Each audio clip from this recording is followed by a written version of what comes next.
morning, good afternoon, or good night, and welcome to another episode of Command Power, where we talk about Magic the Gathering with a focus on Commander. And today we're going to be discussing some of the spoilers that have just been released from Wizards Presents. Now, the first batch we're going to talk about in this video is about the Commander cards. So these are the cards that come from the Precon decks for the Commander, and can also be found in collector boosters, etc. If you're interested in listening to my review of the cards from the main set, please click on this link here, and then you'll be sent to that video. Okay, without further ado, let's get started. Okay, the first card we're going to be talking about today is Ramses, Assassin Lord. It has Death Touch, it's a legendary creature, human assassin, 2 colorless, 1 blue, 1 black, and it has other assassins you control get +1/+1. And whenever a player loses the game, if they were attacked this turn by an assassin you controlled, you win the game. That is a really interesting text. I've never seen anything like this before, and the fact that it's a Lord for Assassins is gonna make people very excited. It's also a 4/4, which is really good stats in a blue-black card. Death Touch is nice, not particularly relevant, but that triggered ability is super, super cool, because it just means that you can actually take out multiple people at once. Well, you can just win the game, actually. So all you need to do is somehow sneak through enough damage to take one person out, and as long as you did that with at least one assassin, you're gonna win the game. So this is pretty cool that there's Assassin Tribal. We've been seeing a few of these in the last sets. I believe Nuka Penna had an Assassin Tribal card as well. I can't remember her name right now. But yeah, I think this is going to be a really interesting commander and a really interesting build around, and blue-black has a lot of assassins, so very unique trigger.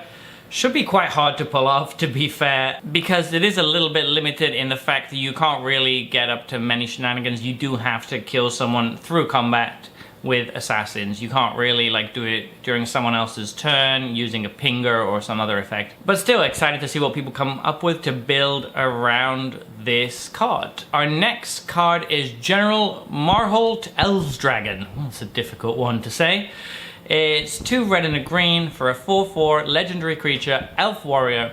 Whenever a creature you control becomes blocked, it gets +3/+3 until end of turn for each creature that blocks it. So is that Rampage? It's an old mechanic, right? Basically, I can't remember exactly what it's called, but there was a mechanic like this where if you got blocked, for each creature blocking your creature, you got a buff. And I think it was, I'm not sure if it was always +3/+3 or there was varying numbers, but I think it was called Rampage. Let me know in the comments below if I'm wrong.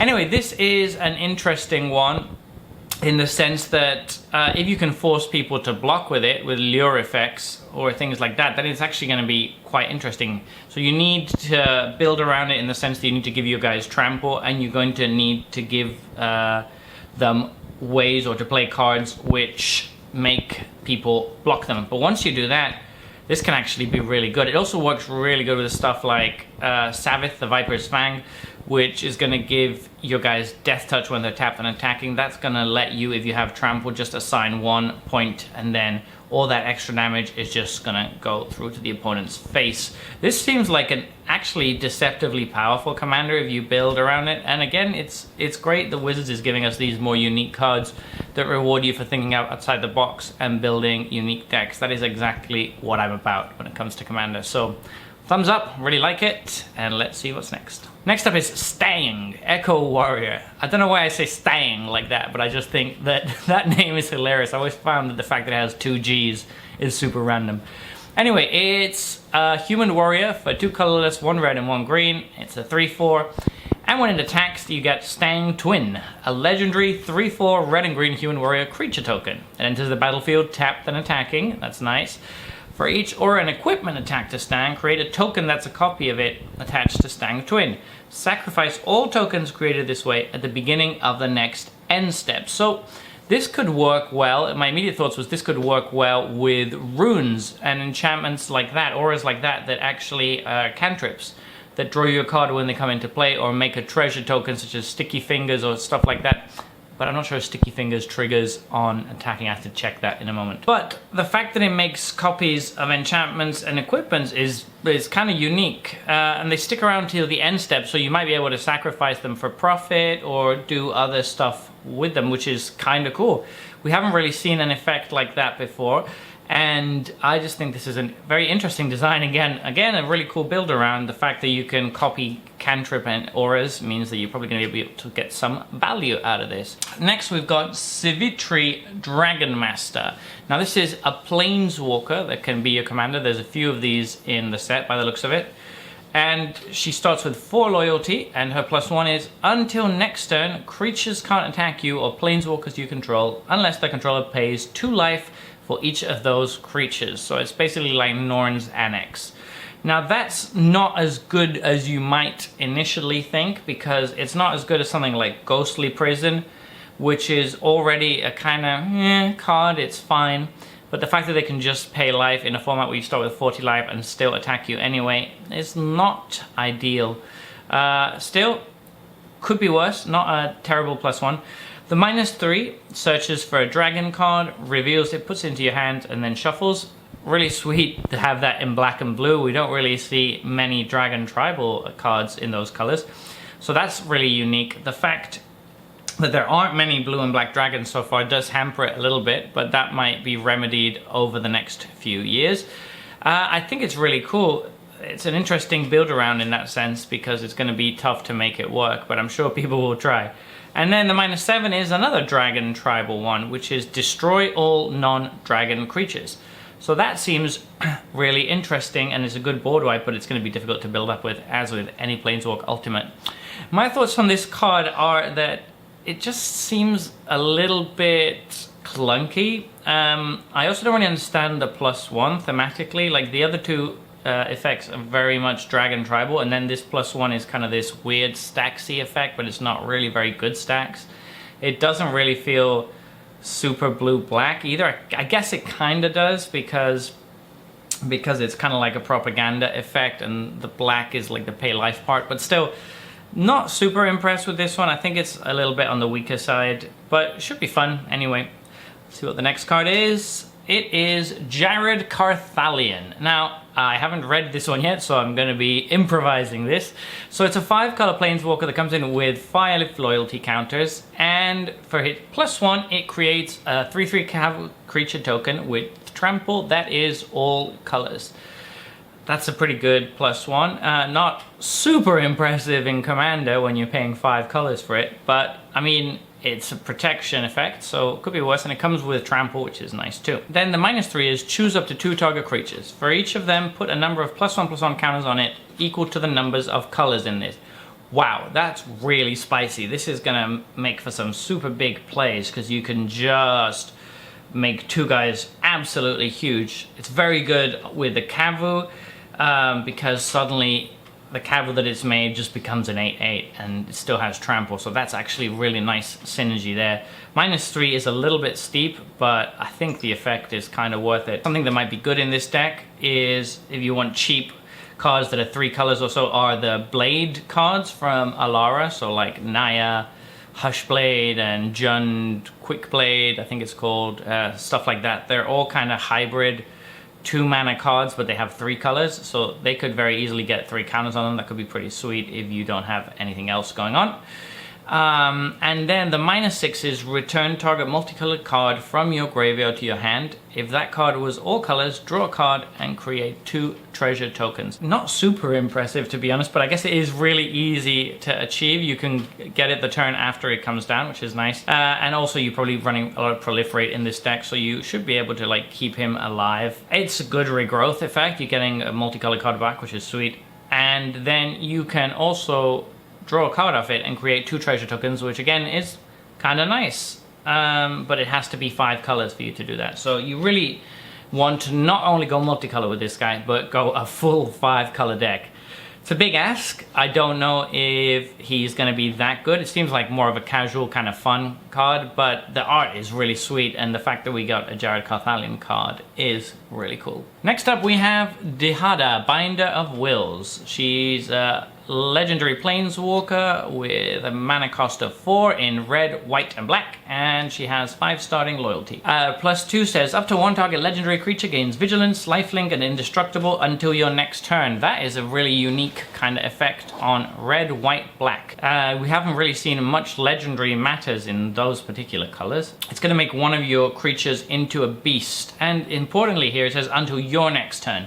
So that means it's going to be really difficult to attack you because you're going to have this huge vigilant lifelink indestructible guy that can sit back as well as attack.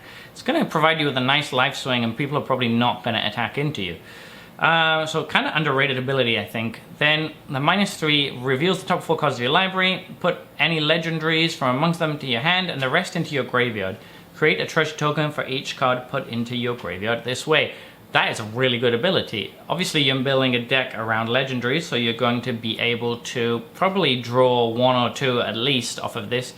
It counts legendary cards, not only creatures, so if you have enough legendary lands, which you should in a deck like this, if you have like your the new legendary lands from Kamigawa, if you have your Hall of the Bandit Lord, your Boseiju, all of these things are going to mean that you're probably going to hit more than miss on this. You're probably getting at least 2. And everything that you don't get turns into treasures, which then lets you power out your other legendaries. That is a really good ability. Again, the -11, which is a lot, by the way, to get up to with this, but the -11 gains control of all non-land permanents until end of turn. That should finish the game. That's basically an insurrection, but better. So that's really, really awesome. This seems like a really strong one. This seems like the strongest of all the planeswalkers we've seen so far. The mana cost is low, the starting loyalty is high, all of the abilities are relevant. The first one protects itself essentially. I mean, not quite, but if you have anything on board, you're getting some decent protection. Obviously the -3 is pretty bonkers, and then the -11, if you can ever get to it, should finish the game. It's really annoying because I really like all of these and kind of want to build decks around all of them to fuel my addiction, so I'll have to control myself, I think. Alright, let's see what's next. Jetted Ojanon, Mercenary. For 3 mana, 1 and a blue and a white. It's a cat mercenary, a legendary creature, and a 3/3. Whenever Jetted Ojanon, Mercenary, or another legendary creature enters the battlefield under your control, you may pay green. If you do, create a 2/2 green cat warrior creature token with Forest Walk. This is just a little bit boring in my opinion. It's another legendary matters card. A lot of these seem to be legendary matters. And speaking of which, I wanted to mention in the previous Planeswalker, it's weird that kind of Wizards is spreading these kind of legendary matters cards over all colors at this point. First, it used to be green, that was legendary matters, then it became white, then we had some in black and green with Carth the Lion, although that was more planeswalkers. But we've got all these different kind of colors that are encroaching on that design space, so I'm kind of curious as who's primary for legendary matters at this point, or is it something that's going into all colors? Anyway, this one in particular is not super exciting. I think it's fine. It can actually get kind of out of control, I suppose. Eventually, if you have a way to blink your legendaries, you can kind of reuse this effect quite a bit. The Forest Walk is really nice on the token because you're obviously going to be running Yavimaya, Cradle of Growth in the deck, and then that's going to mean that all of those tokens that come in are unblockable, so a bit better than it looks. But just not the most exciting card in my opinion. I'm sure people will like it though, and the art is really cool. Okay, next one is Rogach, Carekeep Overlord. It's a legendary creature kobold warrior for 3 colorless, 1 black and 1 red, and it's a 4/4, which is odd for a kobold. You don't really expect to see kobolds bigger than 0/1 or 1/1. And other kobolds you control get +2/+2. That is very nice, very strong. Whenever you cast a kobold spell, you may pay 2. If you do, create a 4/4 red dragon creature token with flying. Well, I hope they print some kobolds in this set, because there's not that many in the history of Magic, and some of them are very expensive because they're old, from like Legends and some of those old sets, Kobolds of Carekeep, etc. However, if they print some more, or if we can get ways to reuse them or get them for cheap, then this will be a sweet commander. You get a 4/4 dragon creature token with flying whenever you play one, which is nice. And the same applies in reverse. Whenever you cast a dragon spell, create a 0/1 red kobold creature token named Kobolds of Carekeep. That's sweet. but it's going to be a weird deck. Like, it feels like it doesn't really, it's going to be difficult to get this to work, I feel, because you want to be going Dragon Tribal and Kobold Tribal, and the +2/+2 buff on your 0/1 Kobolds makes them into 2/3s, which in Commander is, you're just going to have an army of 2/3s with no evasion. Doesn't seem super strong, but I'm happy to be proven wrong, and it's a really cool card. It's great that we're getting a Keep Overlord. And next we have Hazazon, Shaper of Sand, and I think this is the last card we're going to talk about today. It's a 1 red, 1 green, 1 white, legendary creature, human warrior, and it's a 3/3. It has Desert Walk. This creature can't be blocked as long as defending player controls the desert. That's awesome. It's a really cool card name, except it's just flavor text, because it's basically never going to be on unless your opponent very specifically has deserts, and not many people are running them for the most part. But the other two effects are super sweet too. You may play desert lands from your graveyard, so we've got like a nice little kind of Staxy Life from the Loam kind of commander effect in colors that we haven't really seen. We haven't really seen this in white before. Red and green, yes. White, not as common. So I think this could be really good with Retrace. It could be really good with Seismic Assault and cards like that, because we can then replay those deserts. It can even just be good with the deserts that let you sacrifice other deserts for effects, such as Ramunap Ruins and Endless Sands and all of those cards. This is actually going to be a really sweet deck. Whenever a desert comes into play under your control, you're going to get 2 1/1 red, green, and white Sand Warrior creature tokens. You're getting 2 for each desert, so you can use those tokens presumably to get more value. This seems really fun and really good. It's a bit of a Staxy kind of commander. It's probably going to end up being built in a Staxy way, which I don't mind, but some people might take objection to. I don't know. I think it's really cool, and I'd look forward to building this commander myself. Alright, so that's the end of our video for today. Those are all of the cards spoiled from the commander section of Dominaria United so far. I hope you enjoyed this video. If you have any comments, don't forget to let me know below. And if you liked this video, don't forget to click like and subscribe. And until next time, take care.